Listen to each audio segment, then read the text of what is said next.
Hello, and welcome to the procedure for completing the food production record, also known as Nutrition Form number 200. While this form is not required for CACFP, it is a required form for our centers, as this is the main way that we ensure enough food is being served to the children in the centers. One form is to be completed for each day of the week. Then, at the end of the week, all production records for that week are to be stapled together and sent to central office. Please ensure you use legible handwriting and use blue or black ink. Food production records are to be completed after meals and when time allows throughout the day. Start by filling in the center name, the date, and the day of the week at the top of the page. Fill in the attendance for the meal in the number of meals served column. These numbers are the total number of people present for the meal and eating.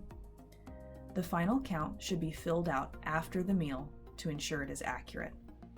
After breakfast here, there were 4 adults and 15 children in the Head Start room, and 2 adults and 8 children in the early Head Start room. Getting an accurate count ensures you serve enough food. In general, one 30-serving recipe is served to every Head Start class, and one 15-serving recipe is served to every early Head Start classroom. This ensures there is enough for every student to have at least 1.5 servings, plus a few extras on top of that. We do provide adults with twice the serving size of a Head Start child, however, this is not guaranteed.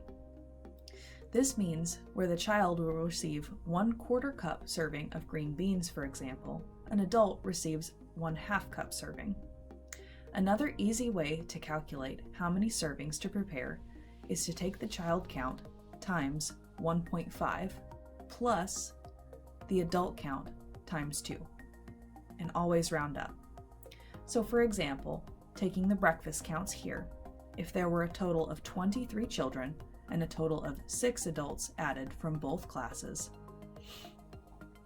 we would take 23 times 1.5, which is 34.5, rounded up, makes 35 plus 6 adults times 2, which is 12.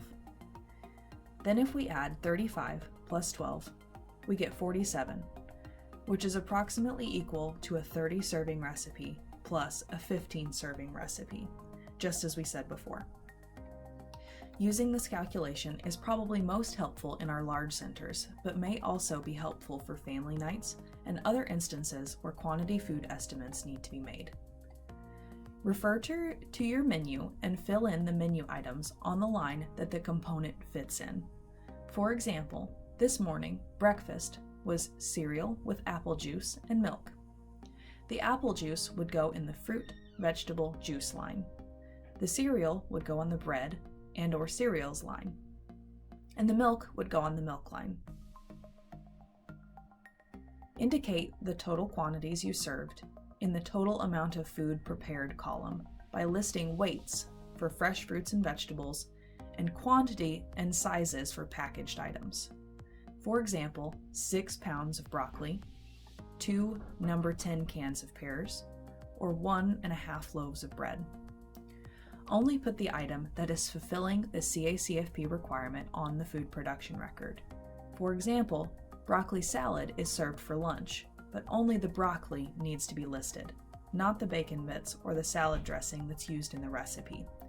The broccoli is fulfilling the vegetable component, so it is the only thing that needs to be listed. Leave the last column blank. The Nutrition Services Assistant completes this column. The bottom section of the first page, indicated here, is for showing any adjustments you made for children with allergies. Mark the number of substitutions and the milk substituted. For example, if there is one child with a dairy allergy who receives soy milk, mark times 1 soy milk on the child milk substitutions line. Mark any other allergy or diet substitution that varies from the original menu in the last section. Moving to the back page, this side is used to indicate any changes you make to the original menu. If you are changing the menu, all changes should be reflected here on the food production record. on the menu in the kitchen and on the menu on the parent board. When you make a change to the menu, it may be for several reasons, but it is your responsibility to ensure the changes still follow the CACFP guidelines. For minor changes, such as switching days or meals on the menu, or individual items for another item that is in the same food group, you do not need prior approval. For any changes you are unsure of, please call to confirm the change is appropriate. The most common reason for a menu change is an item not being available.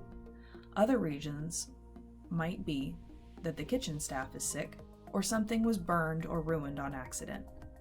On the back of the food production record, circle the meal you are making a change to, and then write the item that will be changed in the first column. For example, on this day's menu, we replaced apple slices with apple juice. Therefore, we should write apple slices in the first column and the apple juice in the item that is being substituted column.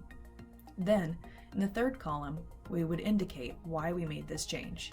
Here, it was because there were no fresh apples available.